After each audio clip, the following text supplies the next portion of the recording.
zoti mmene uyo amalankhulira atakukhala munthu wabwino kapena ayi, kapena ndi mmene munthuyo amachitira.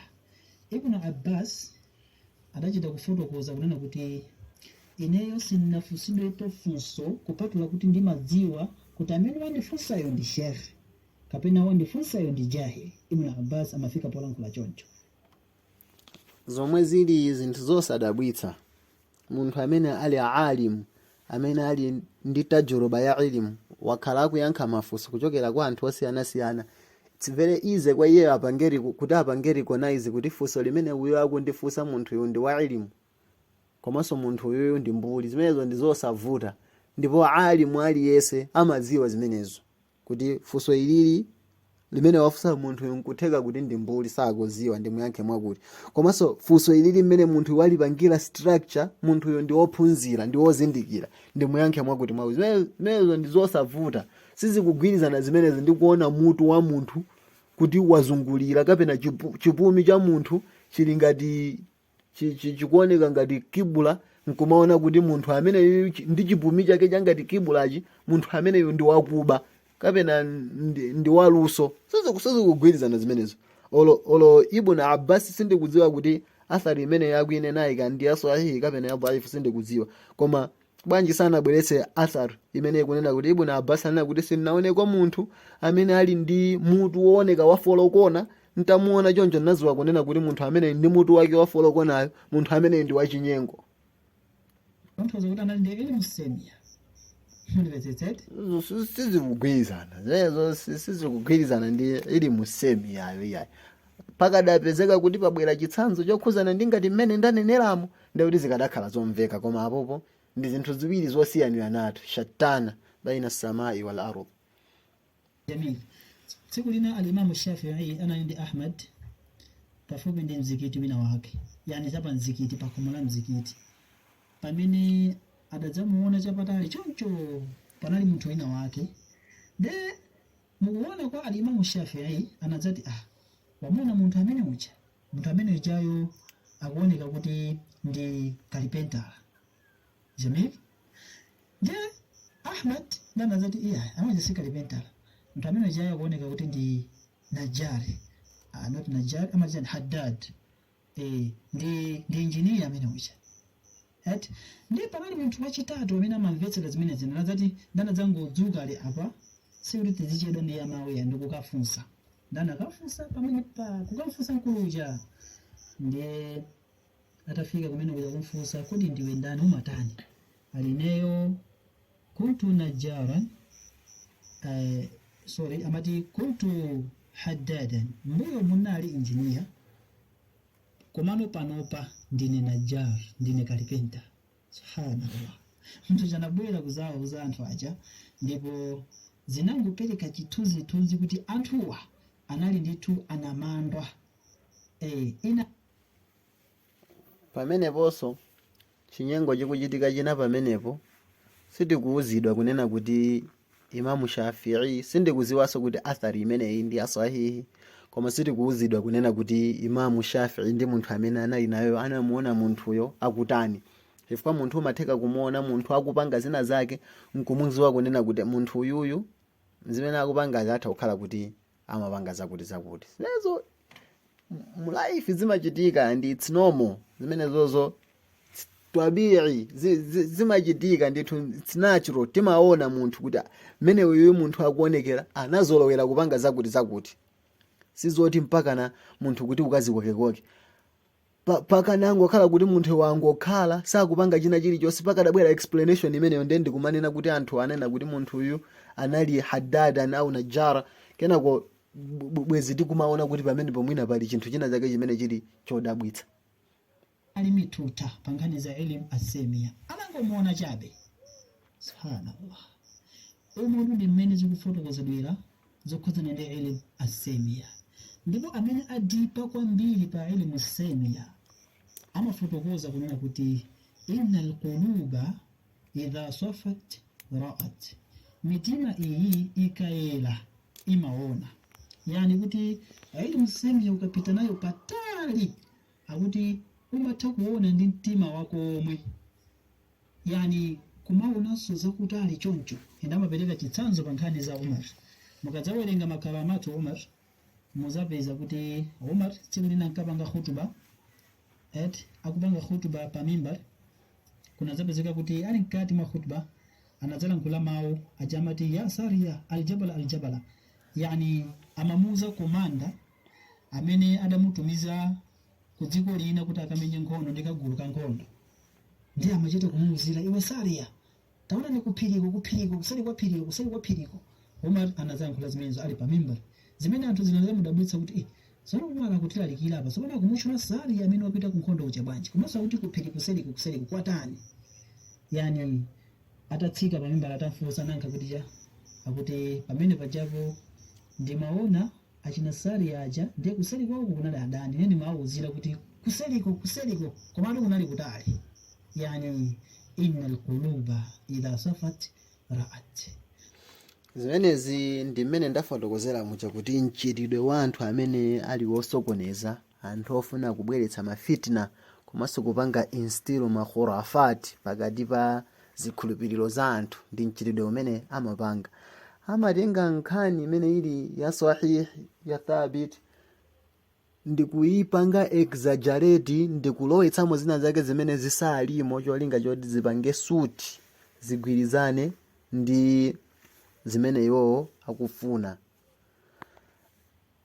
Athari imene ayibweretsa apa ndi athari ya sahih malingana ndi buku lina la silsilatu athari sahiha, ikamoma athari ya sahih imene yodi Umar radhiyallahu anhu anazakuwa kuti ya Sariyatul Jabal, ya Sariya aljabal, iwe Sariya beware of the pili, taona bwino kuphiriko. Sariya ali kutali, Umar ndikumanena zimene zokwina, nkupezeka zonena kuti anthu aja atabwera achina Sariya nkunena kuti tinamva mawu a Umar kumene kuja tinagwirisa ntchito, ndipo zinthu zinapezeka zoti zatheka. Mukati muone hadithi imeneyi, even awawa kunena awachita kunena kuti karama ndi chani?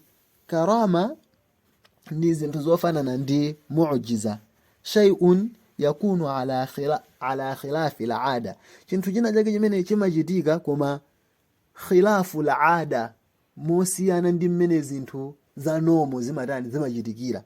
Zinthu zimene zikachitika kwa anthu amene asali atumiki ngati masahaba komanso maauliya, maulama amazitcha kunena kuti karama. Pamene zikachitika kwa atumiki ndi zimene zijama zitcha kunena kuti mu'jiza, mu'jizati. Ndi chitsanzo mwachimodzi ndi chimenechi. Zimenezi zikugwirizana bwanji ndi kuti zimenezi munthu akaziphunzire ndi kumapanga apply pa umoyo wa munthu? Umar radhiyallahu anhu anaphunzira kuti zimenezi? Kodi chinali chinthu chonena kuti anachita kukhala pa kalasi ndi kuphunzira, kapena ndi mtendere kapena neema imene Allah subhanahu wa ta'ala akramahu Allahu bihi special kwa Umari? Muona kunena kuti zimenezi ndi zimene Allah subhanahu wa ta'ala anamuchitira Umar, si elimu imene kuti munthu kaine kuti zimenezi ndi zitsanzo za elimu asemia. Anaphunzira kuti Umar zimenezi. Chimenechi choyamba. Chimenechi chachiwiri, zimene zikugwirizana bwanji zimenezi ndi kumuona munthu ali ndi khosi lalitali ndi kuzindikira kuti uyu ndi wachinyengo, kumuona munthu ali ndi khosi lalifupi ndi kuzindikira kunena kuti munthu amene ali ndi khosi lalifupi ndi wakhalidwe lakuti. Zikugwirizana bwanji zimenezi? Muona kunena kuti la alaka, palibe alaka, shattana baina samai wal ardh, zotalikana kutalitali. Koma anthu amene akufuna kubweretsa mafitna pakati pa anthu amatenga nkhani ngati zimenezi ndi kuzipanga exaggerate, kuzipanga magnify, kuzikulitsa kutino zizioneka ngati kuti zikupanga suti ndi zimene iwo akutanizo akufunazo. Nde kulibe kudziko lapasi pano, a'udu qailan, kulibe kudziko lapasi pano elimu yonena kuti wewe ungaphunzire elimuyo kenako ndi kumakuthandiza kunena kuti uzidziwa zinthu zobisika, ilimul ghaibi alladhi la ya'lamuha ahadun fil ardi wala fis samaa illa Allah. Kulibe ndipo sizapezeka abadan zinthu zobisika amazidziwa ndi Allah subhanahu wa ta'ala yekha basi.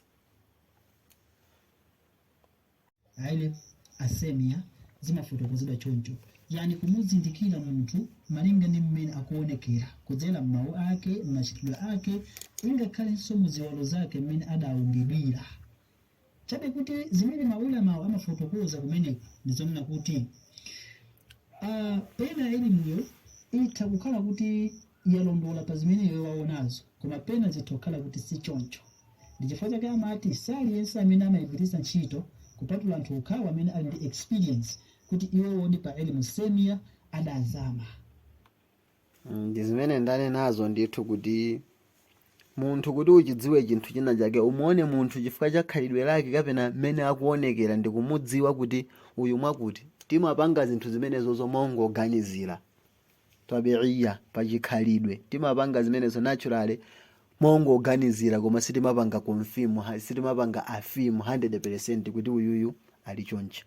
Nawo pamene pachimene tatola ndichonena kuti elimu yawo iyi imene akunena kuti elimu asemia imene ndikuyinena kuti ndinawu mina sihriso ngati mmene alili matalazimuwo ndi ufiti umene uchifika mukulongosola kwawo apapa palibe hadithi olo ndi imodzi kapena athari kapena ndi imodzi imene yanena kunena kuti izizi kupereka ma example kunena kuti izi zoti mutu ukakhala wozungulira zimatanthauza chakuti pamene aonetsa kuti zimene zizi asulu yake zikutengedwa kuchokera pa hadithi iyi kapena asulu yake zikutengedwa kuchokera pa aya iyi kapena asulu yake zikutengedwa kuchokera pa atharu iyi, palibe pamene aonetsa, koma angopanga misapply, ngozitenga zinthu zina zake zimene zili zosagwirizana ndi ukaziponya pa malo pena pake kuti zioneke ngati zimene akukambazo zikumveka.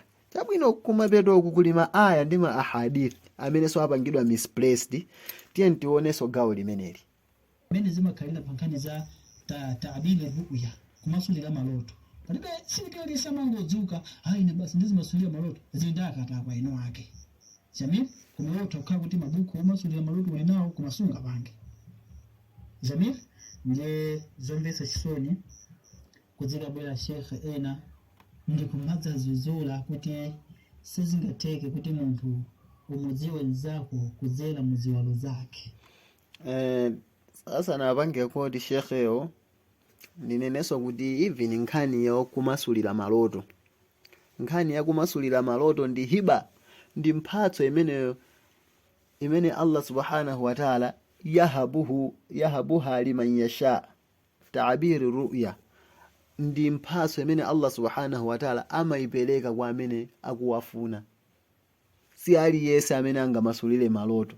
Even nanjinanje mu nthawi zathu zino nde palibe amene angamasulire maloto ndi kukhala 100% sure kunena kuti maloto amene wawa amene ndamasulira mu ndimene zilili. Sizingatheke zimenezo, sizingatheke. Tinali ndi Yusuf alayhi salam ameneyo Allah subhanahu wa ta'ala anachita kumphunzitsa, wa yuallimuka min ta'wili al-ahadith, akuphunzitsa, anachita kumphunzitsa. Abu Bakar radhiyallahu anhu, hadithi ya itali, munthu wina wake atalongosola maloto amene analota, Abu Bakar ananena kuti ndithandizeni neyo mtumiki, ndiloleni neyo kuti ndimasulire maloto amene munthu amene walota. Mtumiki anamusiya Abu Bakar kuti amasulire. Atamasula Abu Bakar anafunsa kunena kuti ndalondola. Mtumiki akumuza kunena kuti asabta ba'dhan, zina mwa izo walondola pamene zina mwa izo sunalondole. Takhala kunena kuti kuphunzira kumene kundi kumene ma student amene aphunzira za dini bwinobwino akuyeneka ukupeza. Ndi ndani amene akana kupeza posakhala Abu Bakar, munthu amene ali wabwino kwambiri mu umma uno kumposa mtumiki pambuyo pa mtumiki Muhammad sallallahu alaihi wasallam. Nde even maloto palibe amene amamasulira maloto nkukhala 100% kuti maloto amene wali choncho ndi dhani basi.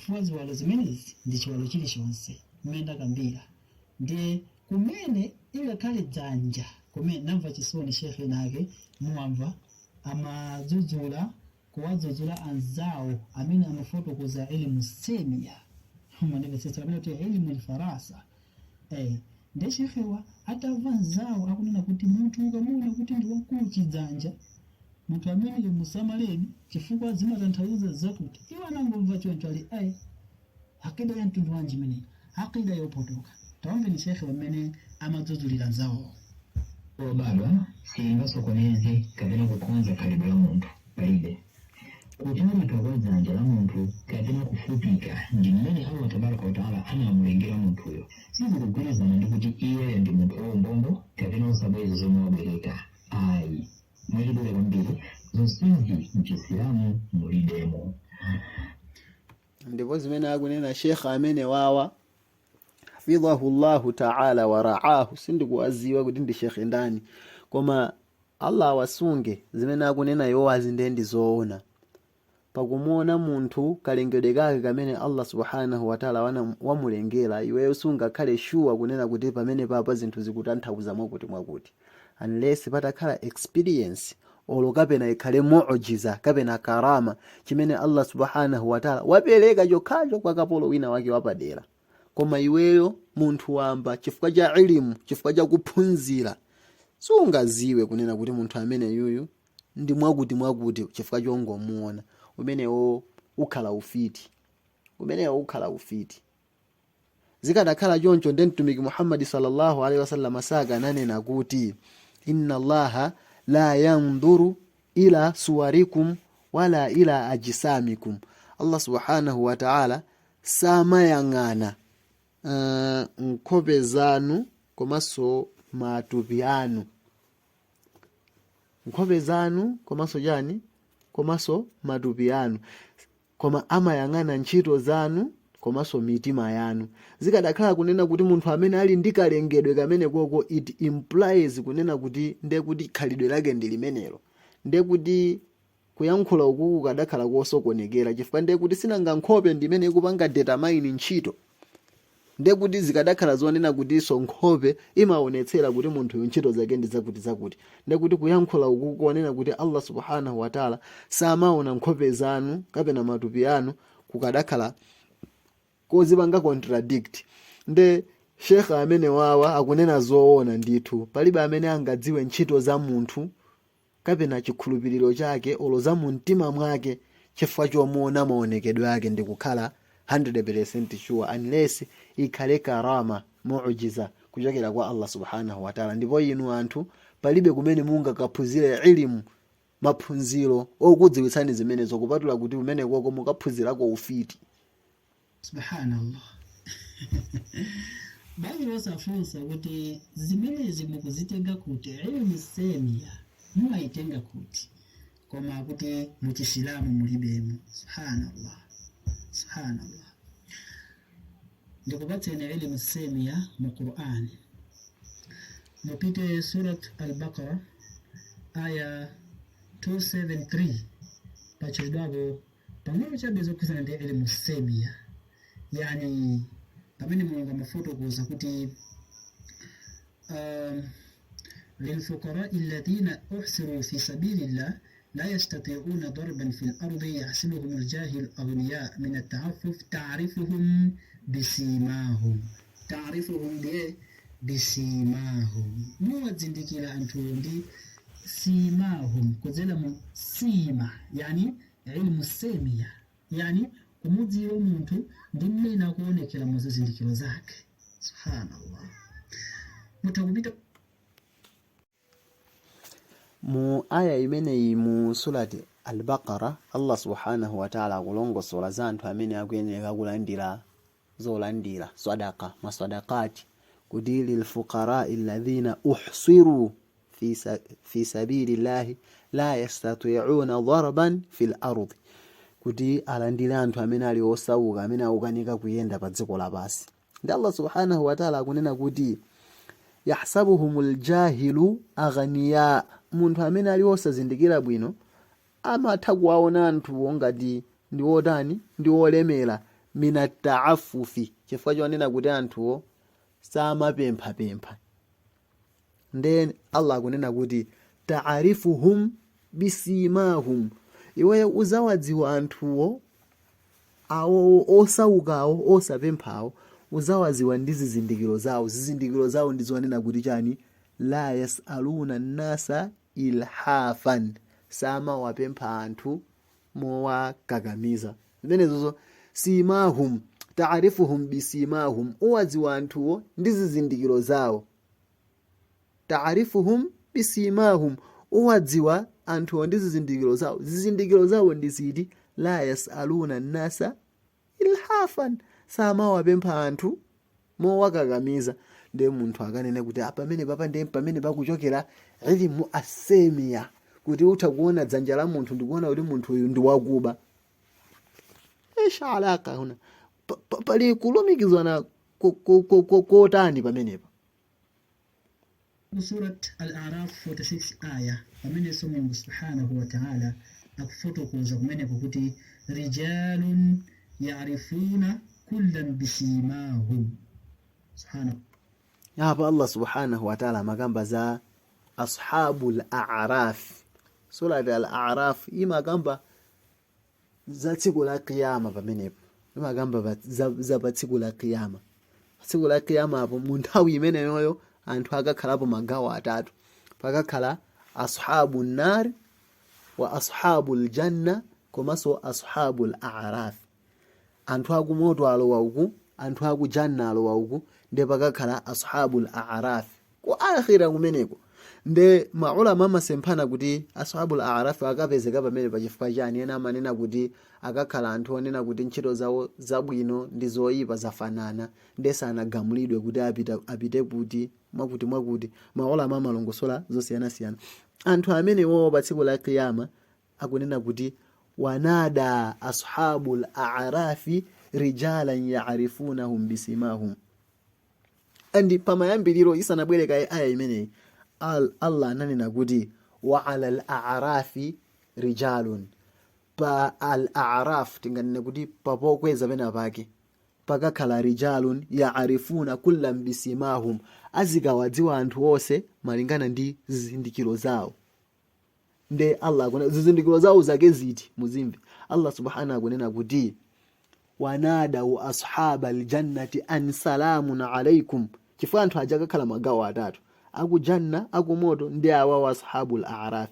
Nde ashabul a'raf aja chifukwa choti akuwazindikira anthu akujanna ndi zizindikiro zawo, wanadau ashabal jannati an salamun alaikum, akawaitana anthu akujanna aja ndikuanena kuti salamun alaikum, tendere ukhale kwa inu.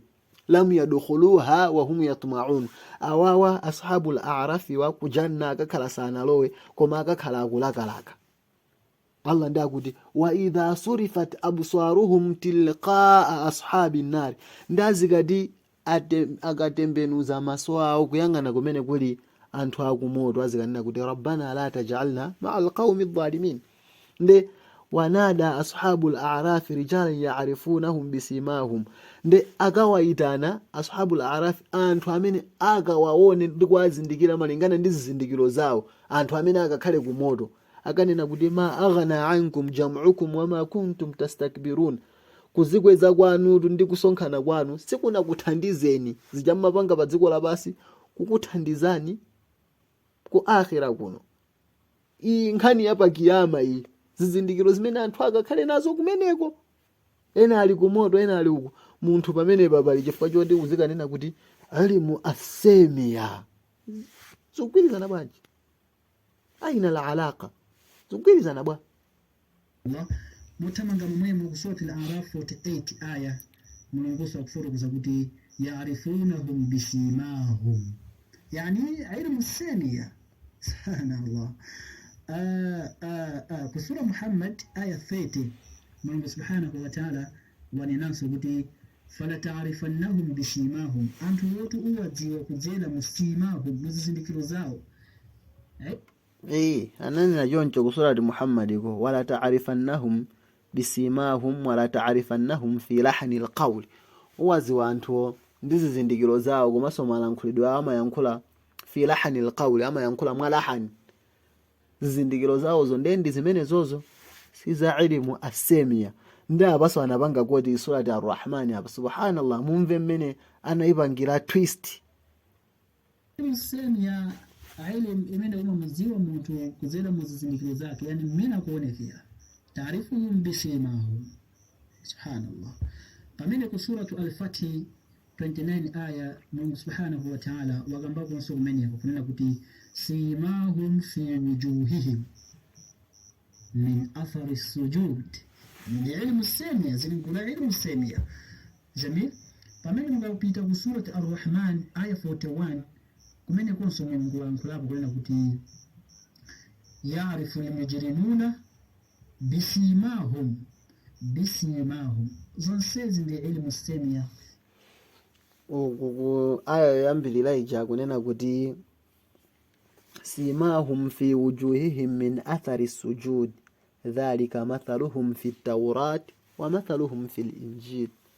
akukamba za anthu amene Muhammadu Rasulullah walladhina ma'ahu ashidda'u 'ala al-kuffari ruhama'u bainahum tarahum ruk'an sujadan yabtaghuna fadlan min Allahi wa ridwan simahum zizindikiro zawo fi wujuhihim zili pa nkhope pawo min athari as-sujud chifukwa cha athari akupanga sajida. pamene pali nkhani yonena kuti munthu muziwe khalidwe lake limene amapanga machitidwe lake chifukwa chonena kuti wamuona kuti ali ndi nkhope ya folokona, ali ndi nkhope yozungulira, ali ndi chipumi chopanga makuti khosi lake ndilalitali. sizikugwirizana. iyi ni nkhani ya maswahaba antumiki ndi anthu omutsatira mtumiki Muhammad sallallahu alaihi wasallam kuti amaziwika pa nkhope pawo zizindikiro zakupanga sajda. akambaso ya kusurati ar-Rahman kuti yu'rafa mati ya'rifu koma ndi yu'rafu al-mujrimuna bisimahum fayukhadhu bin nawasi wal aqdam. kumene kuso ku akhira kumeneko tsiku la kiyama limeneli akuti Allah subhanahu wa ta'ala fa idha inshaqqati as-samaa'u fakanat wardatan kaddihan fayawma idhin la yus'alu an dhanbihi insun wala jannu. tsiku limene lolo la kiyamalo zinthu zikadzavuta la yus'alu an dhanbihi insun wala jannu, munthu sakafusidwa za tchimo lake munthu kapena chiwanda. bimaana sakafusidwa kunena kuti zaweruzidwa nkuti uyu apange chonchi mwakuti ayi, koma kuti zikakhala bwanji yu'rafu al-mujrimuna bisimahum. anthu amene ali opanga zoyipa azikaziwikira atu ndi zizindikiro zawo. endi zizindikirotu za anthu oyipa Allah subhanahu wa ta'ala mu Qur'ani wazitchula. mukapita mu tafsiri Jalalaini ndi matafsiri ena Allah subhanahu wa ta'ala pamene anakamba ijeni imene aya imene yoti yu'rafu al-mujrimuna bisimahum, maulama atafsira masula kunena kuti simahum zizindikiro zawo zakhala ziti kuda kwa nkhope sawadul wujuh. chifukwa Allah subhanahu wa ta'ala kuti yauma tabyaddu wujuh wa taswaddu wujuh. pa tsiku la kiyama apa anthu ena nkhope zawo zikada komanso nkhope zawo zikakhala zoyera. fa amma alladhina suwaddat wujuhuhum, anthu amene nkhope zawo zikakhale zakudawo azikafusidwa kunena kuti akafarutum ba'da imanikum, amene akakhala anthu okanira. chimene chizindikiro choyamba kuda kwa nkhope.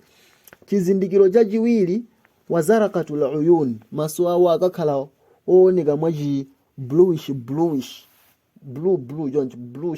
ooneka mwachi blue azraqul uyun, maso awo akakhala a blue joncho. chifukwa Allah subhanahu wa ta'ala yankhula mu Qur'ani kuti wa nahshurul mujrimina yawma idhin zulqa wa nahshurul mujrimina.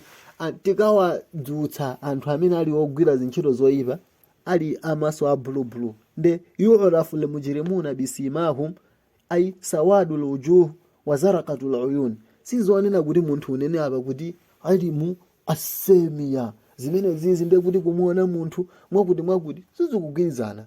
kungofuna basi kuupangitsa halali ufiti anthu aziona ngati kuti zimene akukambazo ndi zinthu zonena kuti zili mu chiphunzitso cha Chisilamu, koma zimene akukambazi sizili mu chiphunzitso china chilichonse cha Chisilamu, ndi zinthu zimene zili za ufiti zimene mu al-Qur'an zachitidwamo. koma kuti munthu subhanallah alimekezeka Mulungu Allah tabaraka wa ta'ala amene wawaletsa anthu kuti wala taqif fima laysa laka bihi ilm. Mulungu waletsatu kumango zibototukira zinthu zimene iwe sukuzidziwa.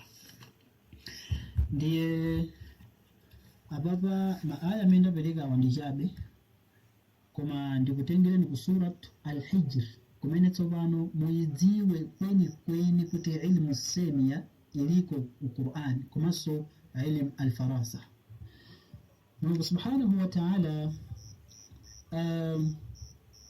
pamene amafotokoza kumeneko zokhudzana ndi chilango chimene anazopatsa I think anthu a Lut anthu ake a Lut. Allahu a'lam.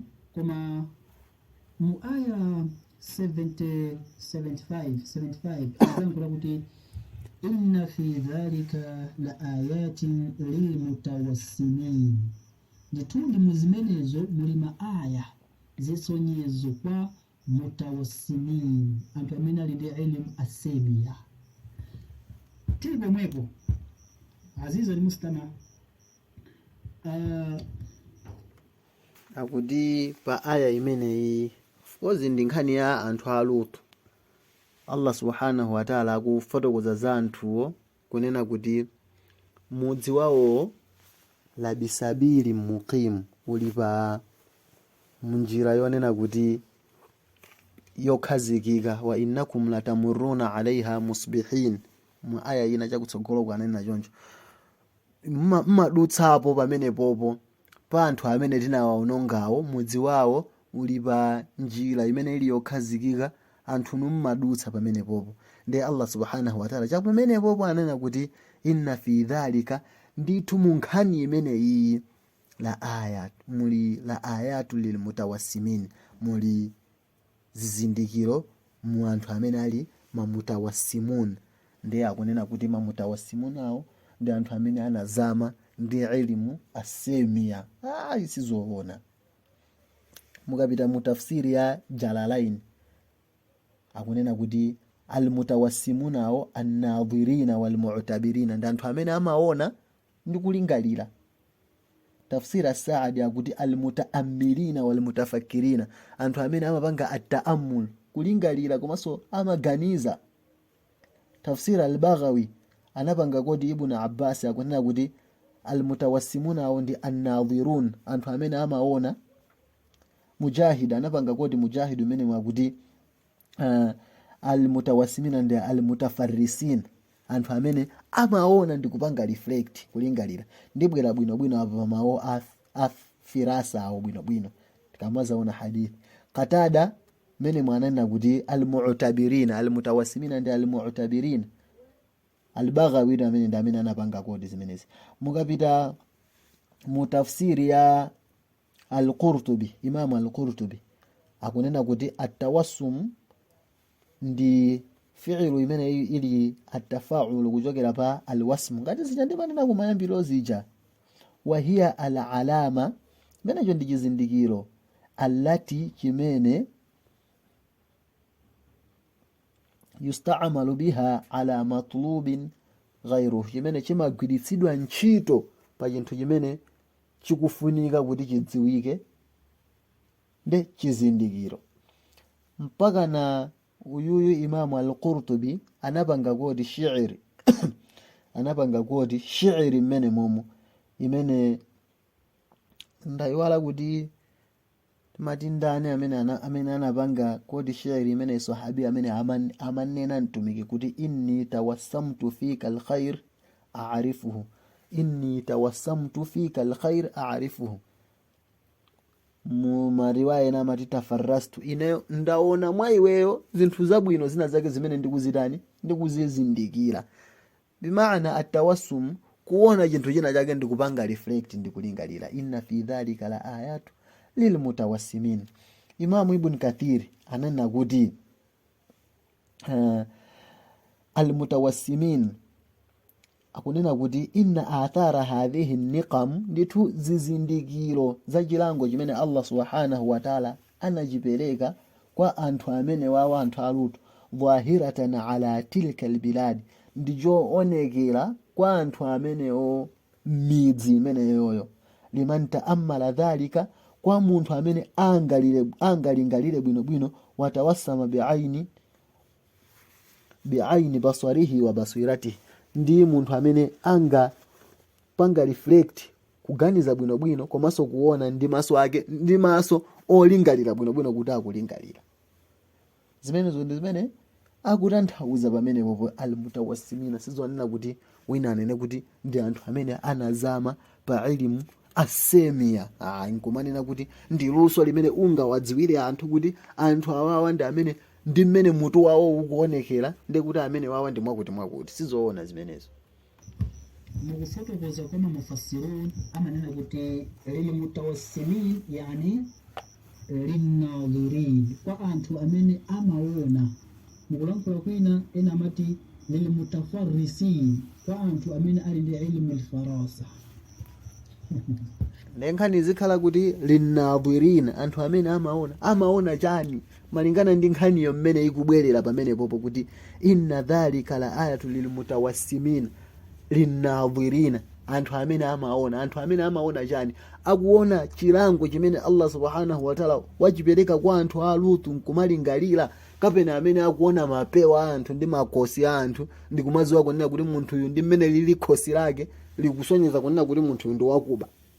Anthu age amene amaona chani ndi kulingalira chani. Subhanallah.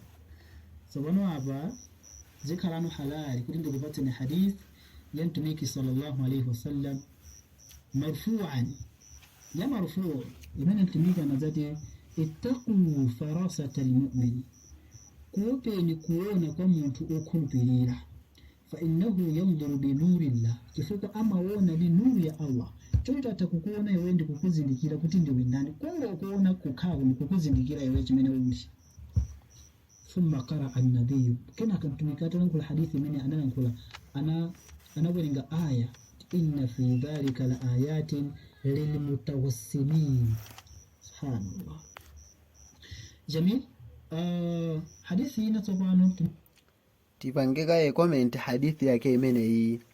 Hadithi yodi ittaqu firasatul mu'min fa innahu yanzuru bi nurillah. Hadithi imene ndi hadithi yofoka. Maulama mustalah alhadith anaibanga grade hadithi imene ikuti ndi hadithi yofoka. Akhrajahu Imam at-Tirmidhi ala tariq Atiyya ana bi Sa'id al-Khudri, ndikumafotokoza mmene inaneneramu. Hadithi imene iyi ndi hadithi yofoka yoti kuti sitingaigwirisire ntchito payoka. Of course maulama ena amanena kuti ili ndi mashawahidi wanena kuti mwina ingapangidwe elevated kufika pa daraja ya hasan, koma payoka ndi yofoka. And even if ikapangidwa elevated pa daraja ya hasan, zimene akutanthauza pamene popoti ittaqu firasatul mu'min, takupeweni firasa ya munthu okhulupirira. Kuona kumene koko ndi kuona kuti munthu akaona chinthu ndi kulingalira, kapena munthu kuona chinthu ndi kuchipangalireti malingana mmene zili ndi kupezapo ibra, ngati mmene Allah subhanahu wa ta'ala wafotokozera pa nkhani ya anthu a Lutu yo kunena kuti inna fi dhalika la ayatul lilmutawassimin, anthu amene amaona zinthuzo ndi kupeza ibra. Chimodzimodzinso munthu okhulupirira Allah subhanahu wa ta'ala qad yahabu lahu nuran yanzuru bihi wa yamshi bihi fi nnas, kuti aziona ndi kumalingalira kuti situation imene ilili zinthu zitha kukhala mwakuti not elimu yonena kuti anthu mukhala basi ndiye muphunzira ndiye muzinena kuti imene elimu asemia nkumaona matupi a anthu ndi kumapanga conclude kuti thupi limene likuonekera ndiye kuti munthu ndi wachonchi. Sizigwirizana. Muhammad sallallahu alaihi wasallam mwachidula anazankulanso kuti inna lillahi ibadan, Mulungu subhanahu wa ta'ala alinda akapolo anthu kudziko konkuno aliko yarifuna nnasa amene amatha kumuziwa munthu bitawassumi, kudzera mutawassumi ilmu semia, kungo kuona apo kubwera nkukudziwa kuti chigawenga bitawassumi. Subhanallah. Zimenezozo yayi sizimene zoti kuti umona munthu nkudziwa kunena kuti chigawenga nkumanena kuti imeneyo ilmu asemia, ayi sizoona, sizikugwirizana zimenezozo. Munthu atakhala kunena kuti Allah subhanahu wa ta'ala wampatsa karama kuzindikira kunena kuti munthu uyu chonchi ndi chonchi, imene ndi karama ndiye kuti chikhala chidziwitso chimene Allah subhanahu wa ta'ala wanchitira ndi chikhala chodabwitsa. Sizonena kuti anthu akhala basi ndi kumaphunzitsana kunena kuti imene inde elimu asemia, nkumalemba mabuku ngati matalazimu, nkumaona kuti kudziwa kumene Allah wampatsa munthu uyu kumudziwitsa kwakeku ndiye kuti akakhala ndi mapewa akuti ndiye kuti zizioneka mwakuti, akakhala mwakuti ayi ndithu. Hadithi imene ngakhale ili yofoka application yake si imene iyi, siyonena kuti munthu wamuona munthu ndiye nkumaona kuti matupi yake, koma kuti Allah subhanahu wa ta'ala qad yahabu li ba'dhi an-nas al-ma'rifa kuzindikira kuti akaona chinthu chija kuti chinthu ichichi chili chonchi kapena kumuona munthu kuti munthu mmene akuonekera ndi mwakuti al-karama si elimu imene yonena kuti muzipanga ngati mmene mukupangira amwayi. inna lillahi ibadan ya'rifuna an-nasa bitawassumi imene ndi elimu asemia. Jamil zimangofunika ndi kungopempha kwa chaino wake aluso zinthuzo kuti kodi zinthuzi akumazitenga pati mu Qur'an. Jamil apapa ndimangopereka be pang'ono chabe zokhuzana ndi elimu asemia.